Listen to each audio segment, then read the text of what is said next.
വളരെ ശക്തമായ രീതിയിൽ നിങ്ങളെ മോട്ടിവേറ്റ് ചെയ്ത് പഠിക്കുക എന്ന് പറഞ്ഞാൽ നിങ്ങൾ ആ മോട്ടിവേഷൻ വെച്ച് എത്ര ദിവസം പഠിക്കും? കുറച്ച് റിയാലിറ്റി പറഞ്ഞുതരാം. നിങ്ങളുടെ സ്കൂൾ എക്സാമൊക്കെ കഴിഞ്ഞ് ഓൺ എക്സാമിൻ്റെ പേപ്പേഴ്സൊക്കെ നിങ്ങളുടെ കൈ കിട്ടി, നിങ്ങളുടെ മാർക്ക് കണ്ടപ്പോൾ നിങ്ങൾക്ക് ബോധ്യമായ ചില കാര്യങ്ങളുണ്ടാവും. ഈ ഒരു സംഭവം വെച്ച് ഞാൻ മുന്നോട്ട് പോയാൽ എനിക്ക് വിചാരിച്ച സ്വപ്നങ്ങളിലേക്ക് എത്താൻ പറ്റില്ല, അല്ലെങ്കിൽ ഞാൻ എയിം ചെയ്യുന്ന ഒരു മാർക്കിലേക്ക് എത്താൻ പറ്റില്ല. പ്രശ്നമാണടാ. ഇനി ഒരു കംബാക്ക് പോസിബിൾ ആണോ? തീർച്ചയായിട്ടും. എങ്ങനെ? ഞങ്ങൾക്കെല്ലാം ആഗ്രഹമുണ്ട്, നല്ല മാർക്ക് വാങ്ങണം, നല്ല രീതിയിൽ പഠിക്കണം എന്നൊക്കെ ആഗ്രഹമുണ്ട്, നടക്കുന്നില്ല. What is your real problem guys? എന്താണ് ഇതിനുള്ളൊരു സൊല്യൂഷൻ? എനിക്ക് റീസെൻ്റായിട്ട് അയച്ച കുറേ കുട്ടികളുടെ മെസ്സേജ് കണ്ടുകൊണ്ടും അവർക്കൊക്കെ ഉള്ള ഒരു പ്രശ്നം മനസ്സിലാക്കിക്കൊണ്ടുമാണ് ഈ കാര്യം നിങ്ങളോട് സംസാരിക്കുന്നത്. അവരെല്ലാവരും പറഞ്ഞ സംഭവം എന്താണെന്നറിയോ? ഇനി അങ്ങോട്ട് മാത്സിലുള്ള ചാപ്റ്റേഴ്സ് നല്ല ടഫാണെന്ന് സ്കൂളുകളിൽ നിന്ന് പറയുന്നുണ്ട്, പല സ്ഥലത്തുനിന്നും കേൾക്കുന്നുണ്ട്. ശരിയാണോ? ഇനി എങ്ങനെ പഠിക്കാം? ഇനി എങ്ങനെ പഠിച്ചിട്ടുണ്ടെങ്കിൽ നല്ല മാർക്ക് സ്കോർ ചെയ്യാം, മാത്സിൽ ഫുൾ മാർക്ക് നേടാൻ പറ്റുമോ? ഞാൻ നിങ്ങൾക്ക് ചെറിയ ഒരു വലിയ അടിപൊളിയായിട്ടുള്ള പ്ലാൻ പറഞ്ഞുതരാം. നിങ്ങളിത് കറക്റ്റായിട്ടൊന്ന് ഫോളോ ചെയ്ത് നോക്ക്. ആൻഡ് ഈ പ്ലാൻ ഒന്ന് ആദ്യം കേട്ട് നോക്ക്. ഞാനിവിടെ എഴുതിയത് how to score full mark in +2 maths in 4 months എന്നാണ്. ആക്ച്വലി നിങ്ങൾ 4 months എന്നുള്ള ഈ ഒരു കാര്യം വിടും. നിങ്ങൾ 1 day, ഒരു ദിവസം കൊണ്ട് നമുക്ക് എങ്ങനെ ഫുൾ മാർക്ക് വാങ്ങാം? അത് നടക്കുമോ? നിങ്ങൾ ആദ്യത്തെ ഒരു ദിവസം ട്രൈ ചെയ്ത് നോക്ക്, പിന്നെ അടുത്ത ദിവസം ട്രൈ ചെയ്ത് നോക്ക്. അങ്ങനെ ഈ 4 മാസം നമ്മൾ കംപ്ലീറ്റ് ചെയ്തിട്ടുണ്ടെങ്കിൽ ഇറ്റ് ഈസ് പോസിബിൾ. കൃത്യമായൊരു പ്ലാൻ പറഞ്ഞു തരാം, ഒന്ന് കേട്ട് നോക്കിക്കോ. നിങ്ങൾക്ക് ഇനി നിങ്ങളുടെ കയ്യിൽ 4 മാസം, നിങ്ങൾ 4 മാസം കൂട്ടിയാൽ മതി. അപ്പം ചോദിക്കും, സ്വാഭാവികമായിട്ടും ജനുവരി, ഫെബ്രുവരി, മാർച്ച് വരെ ഇല്ലേ? അത് നിങ്ങൾ കാൽക്കുലേറ്റ് ചെയ്യണ്ട. നിങ്ങൾ ഡിസംബർ എൻഡ് ആകുമ്പോഴേക്ക് നിങ്ങളുടെ ചാപ്റ്റേഴ്സ് കംപ്ലീറ്റ്ലി ഒരു തവണയെങ്കിലും കവർ ചെയ്യുന്ന രീതിയിലായിരിക്കണം. അവിടെ നിന്ന് അങ്ങോട്ട് നിങ്ങൾക്ക് ലാബ് എക്സാം വരും, മോഡൽ എക്സാം വരും, അത് ഇത് സ്കൂളുകളിലെ പ്രോഗ്രാംസ് എല്ലാം കൂടി നിങ്ങൾ ബിസി ആയിരിക്കും. സോ ഈ 4 മാസം കൊണ്ട് എങ്ങനെ മാത്സ് നിങ്ങൾക്ക് കംപ്ലീറ്റ് ആയിട്ട് പഠിച്ചു തീർക്കാം? ഇനി നിങ്ങൾ അവിടെ വിട്, ഓണം എക്സാം കഴിഞ്ഞല്ലോ, മാർക്കൊക്കെ കിട്ടിയല്ലോ, അത് നിങ്ങൾ മറന്നുകളാം. ഇതുവരെയുള്ളത് നിങ്ങൾ മറന്നുകളാം. ഇനി നോക്കിക്കോ, നിങ്ങൾ ഈ മാസം, ഇന്ന് ഈ ഒരു വീഡിയോ ചെയ്യുന്നത് സെപ്റ്റംബർ 12-ാം തീയതി, ഇനി അങ്ങോട്ട് 18 ദിവസം നിങ്ങളുടെ കയ്യിലുണ്ട്.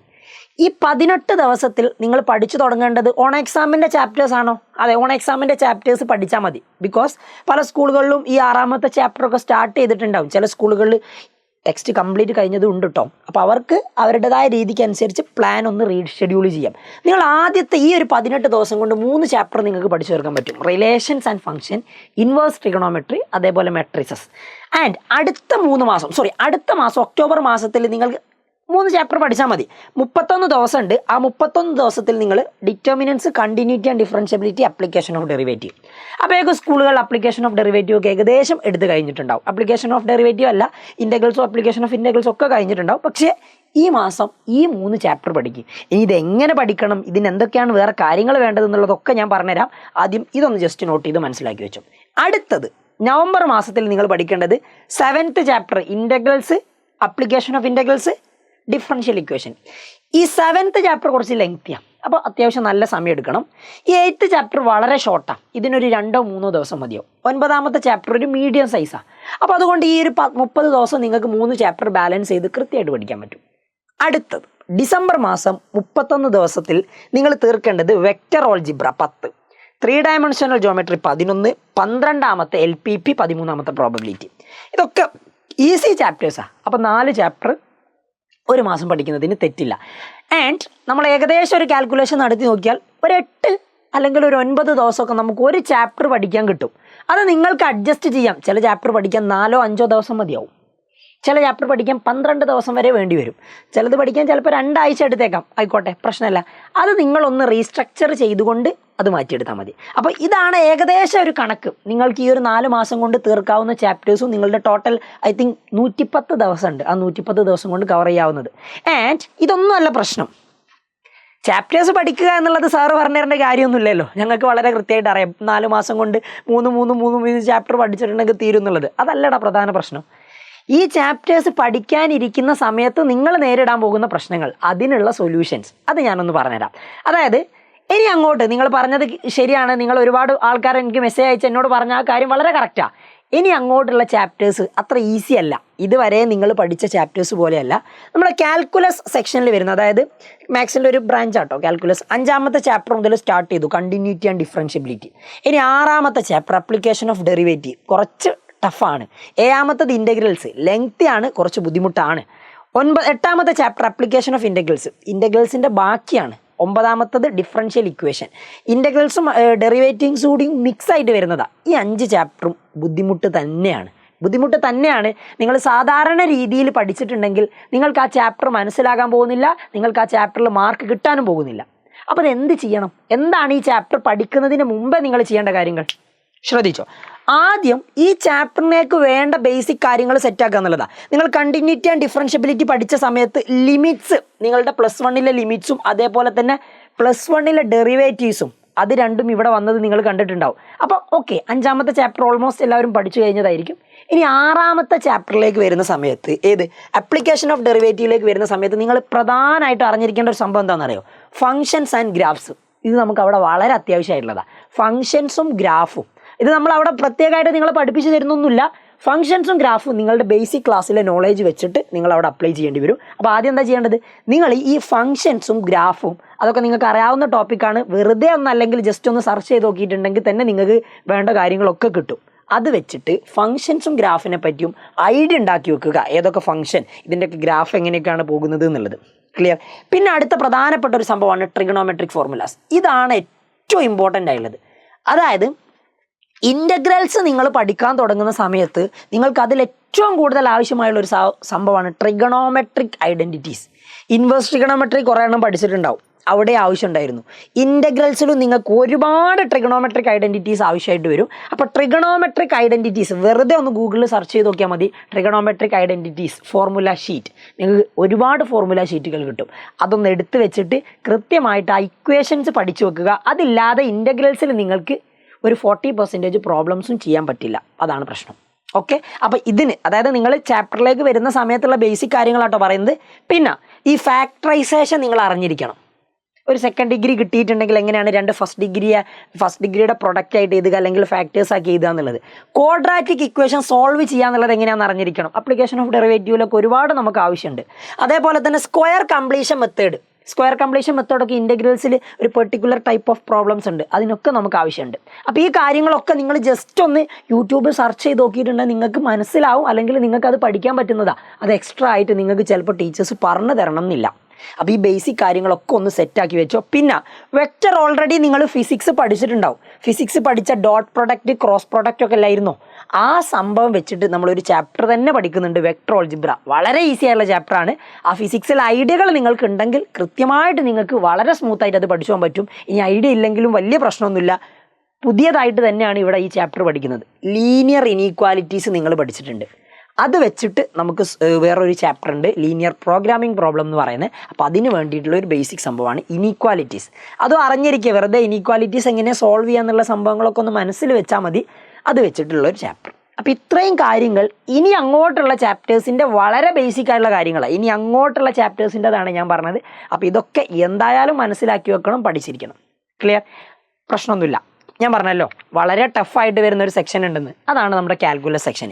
ഈ കാൽക്കുലസ് എല്ലാവർക്കും ബുദ്ധിമുട്ടാകുന്നത് ഇതിൽ ഒരുപാട് ഇക്വേഷൻസ് പഠിക്കാനുണ്ട് എന്നുള്ളത് കൊണ്ടാണ്. ഒരുപാട് ഇക്വേഷൻസ് പഠിക്കാനുണ്ട്. അപ്പോൾ ഈ ഇക്വേഷൻസ് നിങ്ങൾക്ക് വളരെ സ്മൂത്തായിട്ട് പഠിക്കാനും ഈ ചാപ്റ്ററുകളൊക്കെ ഏറ്റവും പെർഫെക്റ്റ് ആയിട്ട് നിങ്ങൾക്ക് മനസ്സിലാവാനും നിങ്ങൾ ചെയ്യേണ്ട ആദ്യത്തെ കാര്യം, നിങ്ങൾ കാൽക്കുലസിൻ്റെ ഇക്വേഷൻസും കാര്യങ്ങളും എഴുതാനായിട്ട് ഒരു 4-5 പേപ്പറുള്ള ചെറിയൊരു ബുക്ക് ബൈൻഡ് ചെയ്ത് വെക്കുക. അല്ലെങ്കിൽ ഒരു സ്റ്റാപ്ലയർ അടിച്ച് വെറുതെ ഒന്ന് പിൻ ചെയ്ത് വെച്ചാൽ മതി. എന്നിട്ട് ഓരോ ചാപ്റ്റേഴ്സിലും ആവശ്യമുള്ള ഇക്വേഷൻസ് ഒക്കെ ഒരു ഫോർമുല ഷീറ്റ് ആക്കിയിട്ട് എടുക്കുക. ഇൻ്റഗ്രൽസിലൊക്കെ ഒരുപാട് സ്റ്റാൻഡേർഡ് റിസൾട്ട് പഠിക്കാനുണ്ട്. പറ്റുമെങ്കിൽ നിങ്ങളുടെ സ്റ്റഡി ടേബിളിൽ അവിടെ വെറുതെ ഒന്ന് ഒട്ടിച്ച് വെച്ചാൽ മതി. ഡെയിലി ഇങ്ങനെ കാണുമ്പോൾ നമുക്ക് എന്തായാലും അതിങ്ങനെ ഓർമ്മ ഉണ്ടാവും. ഇടയ്ക്കിടയ്ക്ക് നമ്മളിങ്ങനെ നോക്കും. പറ്റുമെങ്കിൽ അങ്ങനെ ചെയ്യുക. അല്ലെങ്കിൽ നിങ്ങളതൊരു ചെറിയൊരു ഹാർഡ് കോപ്പി ആയിട്ട് നിങ്ങൾ കീപ്പ് ചെയ്യുക. പിന്നെ കാൽക്കുലസ് നിങ്ങൾ പഠിക്കുമ്പം ടോപ്പിക് വൈസ് ആയിട്ട് പഠിക്കാം. ഒരു ചാപ്റ്റർ ഒറ്റയടിക്ക് മറിച്ചിടാം എന്നുള്ള ആ ഒരു മോഹമൊന്നും വേണ്ട. ഓരോ ടോപ്പിക്കായിട്ട് എടുത്തിട്ട് അത് കൃത്യമായിട്ട് പഠിക്കുക. നിങ്ങളുടെ സ്കൂൾ അപ്പോഴേക്ക് ക്ലാസ്സുകളൊക്കെ കഴിയും. നിങ്ങൾക്ക് വേണ്ട ക്ലാസ്സുകളും സംഭവങ്ങളൊക്കെ യൂട്യൂബിലും അവൈലബിൾ ആയിരിക്കും. എത്ര റിസോഴ്സുകളുണ്ടോ അതൊക്കെ നിങ്ങൾ യൂസ് ചെയ്തോ. നിങ്ങൾ ഓരോ ടോപ്പിക്കായിട്ട് ആ ചാപ്റ്ററിന് മുറിച്ചങ്ങ് പഠിച്ചാൽ മതി. പെർഫെക്റ്റ് ആവും, നോ പ്രോബ്ലം. പക്ഷെ ഇതൊന്നും അല്ലല്ലോ യഥാർത്ഥ പ്രശ്നം. മാത്സ് പഠിക്കുക എന്ന് പറയുന്നത് അതത് കാണാപ്പാഠം പഠിക്കുന്ന സംഭവമല്ല. നിങ്ങൾ പ്രാക്ടീസ് എത്രത്തോളം ചെയ്യുന്നോ അത്രത്തോളം നിങ്ങളുടെ സബ്ജക്റ്റ് പെർഫെക്റ്റ് ആയിരിക്കും, സബ്ജക്റ്റ് നോളജും പെർഫെക്റ്റ് ആയിരിക്കും. നിങ്ങൾ ചെയ്യേണ്ട കാര്യം ഒരു ബെസ്റ്റ് ഡെയിലി റുട്ടീൻ ടിപ്സാണ് തരുന്നത്, ഒരു ഡെയിലി റുട്ടീൻ പ്ലാൻ. നമ്മൾ പറഞ്ഞു സബ്ജക്റ്റ് പഠിക്കേണ്ട രീതികൾ പറഞ്ഞു, അതിൻ്റെ മുമ്പ് നിങ്ങൾ തീർക്കേണ്ട ബേസിക് കാര്യങ്ങൾ പറഞ്ഞു, കാൽക്കുലസിന് ശ്രദ്ധിക്കേണ്ട കാര്യം പറഞ്ഞു. അതേപോലെ നിങ്ങൾ ഇനി ഏറ്റവും എഫക്റ്റീവായിട്ട് നോക്കണേ, ഏറ്റവും എഫക്റ്റീവായിട്ട് ഈ കാര്യങ്ങളൊക്കെ യൂസ് ചെയ്തുകൊണ്ട് എങ്ങനെ പഠിക്കാം. മാത്സിന് വേണ്ടിയിട്ട് ഇനി ഇങ്ങോട്ടുള്ള ചാപ്റ്റേഴ്സ് വളരെ ബുദ്ധിമുട്ടായിരിക്കും എന്ന് മനസ്സിലാക്കിക്കൊണ്ട് തന്നെ ഒരു 2 hours ഡെയിലി മാത്സിന് വേണ്ടി സ്പെൻഡ് ചെയ്യുക. അപ്പോൾ 2 hours ഒന്നും ഉണ്ടാകില്ല എന്ന് പറയുന്ന ആൾക്കാരോട് നിങ്ങൾ രാവിലെ 1 മണിക്കൂർ എടുത്തോ രാത്രി 1 മണിക്കൂർ എടുത്തോ, 2 hours എന്തായാലും ഉണ്ടാവും. No excuses. അതിലൊരു എക്സ്ക്യൂസ് നിങ്ങൾ പറയരുത്. 2 മണിക്കൂർ എടുക്കുന്ന സമയത്ത് 1 മണിക്കൂർ സാധാരണ ഒരു പുതിയ ടോപ്പിക്ക് പഠിക്കാൻ വേണ്ടി മാത്രം എടുക്കുക. പുതിയൊരു ടോപ്പിക്ക് പഠിക്കാൻ നിങ്ങൾക്ക് 1 മണിക്കൂർ അത് മതി, ദാറ്റ്സ് എനഫ്. സാറ്റർഡേ സൺഡേ നിങ്ങൾക്ക് വേണമെങ്കിൽ എക്സ്ട്രാ ആയിട്ട് ഹവേഴ്സ് കൂട്ടാം. പിന്നെ 1 hour നിങ്ങൾ ക്വസ്റ്റ്യൻസ് പ്രാക്ടീസ് ചെയ്യാൻ. അത് നിങ്ങൾ തലേന്ന് ചെയ്തത് പിറ്റേന്ന് രാവിലെ ക്വസ്റ്റ്യൻ പ്രാക്ടീസ് ചെയ്താൽ പ്രശ്നമില്ല. രാവിലെ 1 മണിക്കൂർ, രാത്രി എന്നിട്ട് ഒരു പുതിയ ചാപ്റ്റർ പഠിച്ചിട്ട് പിറ്റേന്ന് രാവിലെ അതിൻ്റെ ക്വസ്റ്റ്യൻസ് പ്രാക്ടീസ് ചെയ്താലും പ്രശ്നമില്ല. അത് നിങ്ങളുടെ ഐഡിയക്ക് അനുസരിച്ച് നിങ്ങൾക്ക് മാറ്റാം. ഇനി ഒരു ദിവസം രാത്രി തന്നെ 2 മണിക്കൂറാണെങ്കിൽ അതും പെർഫെക്റ്റാണ്. അപ്പോൾ 1 hour + 1 hour, 1 hour എങ്കിലും നിങ്ങൾ പഠിച്ചിരിക്കണം. അത് കൂടിയ പ്രശ്നമല്ല കേട്ടോ. അപ്പോൾ ബാക്കിയുള്ള സബ്ജക്റ്റോട് നിങ്ങൾക്ക് ബാലൻസ് ചെയ്ത് പോകാൻ പറ്റുമെങ്കിൽ ദാറ്റ്സ് ഓക്കെ. അതുകൊണ്ടാണ് ഞാൻ ഈ 2 hour എന്നുള്ളത് പറഞ്ഞത്. 1 hour new topic, 1 hour practice, അത് മാൻഡേറ്ററി ആണ്. ആൻഡ് അടുത്തത് ഞാൻ പറഞ്ഞു ഫോർമുല നോട്ട്ബുക്ക് എന്തായാലും വേണം, അത് എല്ലാ ചാപ്റ്റേഴ്സിനും കീപ്പ് ചെയ്യുന്നത് നല്ലതാണ്, എസ്പെഷ്യലി കാൽക്കുലസ്. അടുത്തത് നിങ്ങൾ പഠിക്കേണ്ട രീതി. എങ്ങനെ പഠിക്കേണ്ട രീതി? NCERT ആണ് നിങ്ങൾ മെയിനായിട്ട് ഫോളോ ചെയ്യേണ്ടത്. ടെക്സ്റ്റ് ബുക്ക് സൊല്യൂഷൻസ് കറക്റ്റായിട്ട് നിങ്ങൾക്ക് ഗൂഗിളിൽ സെർച്ച് ചെയ്താൽ കിട്ടും. ടെക്സ്റ്റ് ബുക്ക് വെക്കുക, ഒരു ടോപ്പിക്ക് പഠിച്ചു കഴിഞ്ഞാൽ അതിൻ്റെ ചോദ്യങ്ങൾ ചെയ്യുക. അതിൽ തന്നെ നിങ്ങൾക്ക് വേണമെങ്കിൽ കാറ്റഗറൈസ് ചെയ്യാം. നിങ്ങളുടെ ക്വസ്റ്റ്യൻസിൽ ഈസി ഉണ്ടാകും, മീഡിയം ഉണ്ടാകും, ഹാർഡ് ഉണ്ടാകും. ടെക്സ്റ്റ് ബുക്ക് കയ്യിലുണ്ടെങ്കിൽ വെറുതെ അങ്ങ് സൈഡിൽ മാർക്ക് ചെയ്തേക്കുക, ഈസി, മീഡിയം, ഹാർഡ്. ചെയ്യാൻ പറ്റുന്നതൊക്കെ അങ്ങ് ടിക്കിട്ട് വെച്ചോ, പറ്റാത്തതൊന്ന് റൗണ്ട് ഇട്ട് വെച്ചാൽ മതി. അതിന് നിങ്ങൾ കൂടുതൽ സമയം കൊടുത്തുകൊണ്ട് പഠിക്കാം. ഓക്കെ. പിന്നെ ഏറ്റവും നല്ലത് ഈ ടെക്സ്റ്റ് ബുക്ക് മാത്രം പഠിക്കുന്നതിനേക്കാളും നല്ലത് ഒരു ഗൈഡ് കൂടി കീപ്പ് ചെയ്യുന്നത് നല്ലത്. ഒരു ഗൈഡ് ബുക്ക് ഉണ്ടെങ്കിൽ നിങ്ങൾക്ക് അതും കൂടി റെഫർ ചെയ്തുകൊണ്ട് പഠിക്കുന്നതായിരിക്കും കുറച്ചും കൂടി ബെറ്റർ. ടെക്സ്റ്റ് ബുക്ക് മാത്രമേ പഠിക്കാവുന്നൊന്നുമില്ല. ഒരു ഗൈഡ് കൈ കീപ്പ് ചെയ്തു, അതിലാകുമ്പോൾ കുറച്ച് പ്രീവിയസ് ഇയർ ക്വസ്റ്റ്യൻ സോൾവ് ചെയ്തതൊക്കെ ഉണ്ടാവും. അപ്പോൾ നിങ്ങളിതാ ഓരോ വീക്കിലും നിങ്ങൾ പഠിച്ചു കഴിഞ്ഞ ചാപ്റ്റേഴ്സ് ഓരോ വീക്കിൽ നിങ്ങളത് എന്ത് ചെയ്യുക, പ്രീവിയസ് ഇയർ ക്വസ്റ്റ്യൻസ് ആയിട്ട് സോൾവ് ചെയ്യുക. പ്രീവിയസ് ഇയർ ക്വസ്റ്റ്യൻസ് വളരെ കൃത്യമായിട്ട് സോൾവ് ചെയ്താൽ മാത്രമേ ചാപ്റ്ററിൽ നിന്ന് എങ്ങനെയൊക്കെ ചോദ്യങ്ങൾ വന്നത് അത് വളരെ ഈസി ആയിട്ട് എങ്ങനെയാണ് നിങ്ങൾക്ക് ആൻസർ ചെയ്യാൻ പറ്റുക എന്നുള്ള ആ ഒരു ഐഡിയ നിങ്ങൾക്ക് കിട്ടും. അത് വളരെ ഇമ്പോർട്ടൻ്റ് ആണ്. Got it? ആൻഡ് ഏറ്റവും ഇമ്പോർട്ടൻ്റ് ആയിട്ട് നിങ്ങൾ ശ്രദ്ധിക്കേണ്ട കാര്യം, മാത്സ് ഒരിക്കലും നമ്മൾ കാണാതെ പഠിച്ചിട്ട് കാര്യമില്ല. അത് നിങ്ങൾ പ്രാക്ടീസ് ചെയ്യുക തന്നെ വേണം. ഏത് പ്രോബ്ലവും ഏത് ചാപ്റ്റർ ആവട്ടെ നിങ്ങൾ എഴുതി പഠിച്ചാൽ മാത്രമേ മാത്സ് പെർഫെക്റ്റ് ആവും. ഇനി വരുന്ന ചാപ്റ്റേഴ്സിലെ പ്രോബ്ലംസ് ഒക്കെ എന്തായാലും നിങ്ങൾ ചെയ്ത് പഠിക്കണം, നിർബന്ധമാണ്. ഓക്കെ. അപ്പോൾ കാണാതെ പഠിക്കുന്നത് നിർത്തിക്കോ, എഴുതി പ്രാക്ടീസ് ചെയ്തോ, അത് എഴുതി പഠിക്കാനുള്ള ഒരു സമയം കൊടുത്തോ. ഇന്നൊരു പ്രോബ്ലം ചെയ്താൽ നാളെ അത് 2 ആക്കാൻ വേണ്ടി ശ്രമിക്കുക, മറ്റന്നാൾ അത് 3 ആക്കാൻ വേണ്ടി ശ്രമിക്കുക. ഓരോ ദിവസവും ചെയ്യുന്ന പ്രോബ്ലങ്ങൾ കൂട്ടിക്കൂട്ടി വരിക. അവസാനം 4 മാസം ആകുന്ന സമയത്തേക്ക് നിങ്ങൾ പെർഫെക്റ്റ് ആയിട്ട് എല്ലാ ചാപ്റ്ററും പഠിച്ച് അതിലുള്ള മാക്സിമം നമ്പർ ഓഫ് ക്വസ്റ്റ്യൻസ് നിങ്ങൾ ചെയ്ത് കഴിഞ്ഞിട്ടുണ്ടാവും. പിന്നെയുള്ള ടൈം റിവിഷനല്ലേ. സോ ഡോണ്ട് വെറി, അടിപൊളിയായിട്ട് പഠിക്കുക, കൃത്യമായിട്ട് ടോപ്പിക് വൈസ് ആക്കിക്കൊണ്ട് പഠിക്കുക. ആൻഡ് അതിനുള്ള ഒരു സൊല്യൂഷൻ കൂടി ഉണ്ട്, നമ്മുടെ എജുപോർട്ടിൻ്റെ ഫാസ്റ്റ് ട്രാക്ക് ബാച്ച്. ഇതിൽ നിങ്ങൾക്ക് ജോയിൻ ചെയ്യാം. നമ്മൾ വളരെ അടിപൊളിയായിട്ട് ടോപ്പിക് വൈസ് ആയിട്ട് ഓരോ ചാപ്റ്ററിനെയും മുറിച്ച് അതിൽ ക്വസ്റ്റ്യൻസ് ഇൻക്ലൂഡ് ചെയ്തുകൊണ്ട് അഡാപ്റ്റീവ് ക്വസ്റ്റ്യൻസും അതേപോലെ ചെക്ക് പോയിൻറ്റ് ക്വസ്റ്റ്യൻസും അങ്ങനെ ഒരുപാട് ക്വസ്റ്റ്യൻസ് ഒക്കെ ഇൻക്ലൂഡ് ചെയ്തുകൊണ്ടുള്ള ഒരു കിഡിലൻ ബാച്ച്. ആൻഡ് നിങ്ങൾക്ക് വേണമെങ്കിൽ ജോയിൻ ചെയ്യാം. ജോയിൻ ചെയ്യണമെങ്കിലുള്ള രജിസ്ട്രേഷൻ ഫോമിൻ്റെ ലിങ്ക് താഴെ കമൻറ്റ് ബോക്സിൽ ഉണ്ടാവും. സോ രജിസ്റ്റർ ചെയ്തോ. അപ്പോൾ അടിപൊളിയായിട്ട് പഠിക്കുക. All the best. ഈ പ്ലാൻ ഒന്ന് ഫോളോ ചെയ്ത് നോക്ക്.